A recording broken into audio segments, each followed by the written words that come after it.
اچھا، اگلا سوال یہ ہے کہ سننے میں آتا ہے کہ ضیاء الحق کے دور میں انتہائی ظلم و جبر تھا اور لوگوں کو اس طرح عام کوڑے لگا کرتے تھے، اس کی کیا حقیقت ہے؟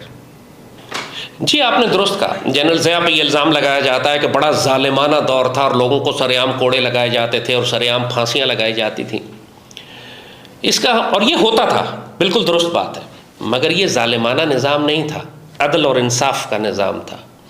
قرآن پاک میں اللہ تعالیٰ نے بڑا واضح لکھا ہوا ہے کہ جب تم کسی مجرم کو سزا دینے لگو تو اس کو پبلک پلیس پہ دو، عوام الناس کے بیچ میں دو، تاکہ دنیا دیکھے اور عبرت پکڑے۔ یہ قرآن کا حکم ہے۔ قرآن میں منع کیا گیا ہے کہ کسی شخص کو تم نے اگر سزا دینی ہے تو بند کمرے میں، بند کوٹھڑی میں اس کو سزا مت دو، اس کو پبلک میں سزا دو تاکہ پورا معاشرہ عبرت پکڑے۔ اس کی صرف ایک مثال ہم آپ کو دیتے ہیں، اس سے آپ کو اندازہ ہوگا کہ یہ ایک اتنی بڑی خیر کی بات تھی جس کو یہ جنرل ضیاء کے خلاف استعمال کرنے کی کوشش کرتے ہیں۔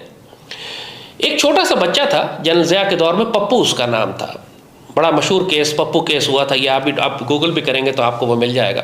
اس کو اغوا کر کے، اس بیچارے کے ساتھ زیادتی کر کے اس بچے کو قتل کر دیا۔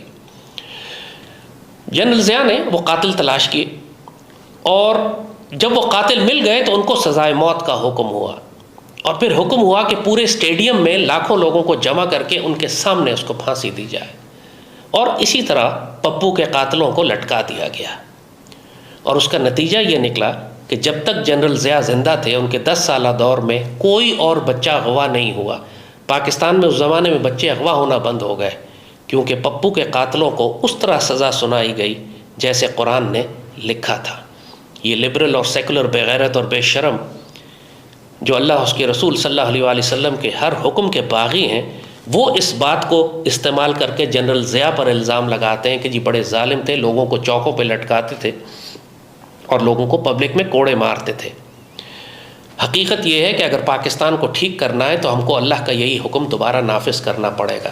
اللہ تعالیٰ قرآن میں فرماتا ہے کہ قصاص میں تمہاری زندگی ہے، یعنی وہ معاشرے جو قصاص نافذ کرنا بند کر دیتے ہیں وہ ہلاک ہو جاتے ہیں، جیسے آج ہمارا معاشرہ ہلاک ہو رہا ہے۔ اور اللہ نے دوسرا طریقہ جو بتایا کہ جب قصاص نافذ کرنے لگو تو پھر ایسی جگہ پہ کرو جہاں پورا معاشرہ ان کو دیکھے تاکہ عبرت پکڑے۔ اس سے معاشرے میں عدل اور امن قائم ہوتا ہے۔ جنرل ضیاء نے اللہ اس کے رسول کا حکم نافذ کیا تھا، ظلم نہیں کیا تھا۔ جس طرح آج یہ ناپاک اور پلید لوگ اسلامی سزاؤں کو ظالمانہ کہتے ہیں، اسی طرح وہ جنرل ضیاء کی ان سزاؤں کو جو انہوں نے قرآن و سنت کی سزائیں تھیں، قاتلوں پہ، ڈاکوؤں پہ، بدکاروں پہ، اغوا کاروں پہ، بچوں کو قتل کرنے والوں پر نافذ کی، اس کو سزا بناتے ہیں۔